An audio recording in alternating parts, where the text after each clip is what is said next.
Hello everyone, আজ সানডেটা কীভাবে spend করলাম আমি আর মা সেটাই তোমাদের সাথে শেয়ার করব আজকে। চলো দেখা যাক।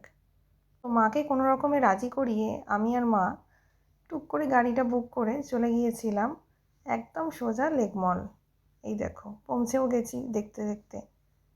তারপর পৌঁছেই সোজা ঢুকে পড়েছিলাম আমরা স্মার্ট বাজারে। প্রচুর ভিড় ছিল আজকে যেহেতু সানডে ছিল, তবে স্মার্ট বাজারের কালেকশন আমার অতটা ভালো লাগেনি। তো ঘুরে ঘুরে একটু দেখছিলাম যে কোথায় কী রয়েছে, তারপরে এই ফ্রকটা দেখছিলাম, বাচ্চাদের কয়েকটা টি শার্টগুলো দেখছিলাম, তবে বাচ্চাদের সেকশানে কালেকশনগুলো ভালো ছিল।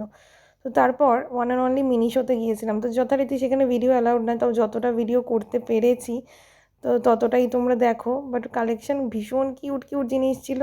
তো মোটামুটি দেখে ওখান থেকে বেরিয়ে এসেছি কিছু জিনিস কিনে। তো তারপরে আমি সোজা চলে গিয়েছিলাম এই যে মার্কেট 99-এ। তবে একটা ভুল ধারণা হলো এখানে সব জিনিসই 99-এ পাওয়া যায় না, 99-এর বেশিও প্রাইস ছিল, তবে ভীষণ রিজনেবল প্রাইসে জিনিসগুলো ছিল আর অনেক কালেকশন ছিল। আমরা এখান থেকে অনেক কিছু জিনিস নিয়েছি। তো এই দেখো মা দেখছিল সব কিচেন ইউটেন্সিলসগুলো দেখছিল, তারপর এই পিলারগুলো দেখছিল, তারপর সোপ ডিসপেন্সারের কালেকশনগুলো ভীষণ সুন্দর ছিল।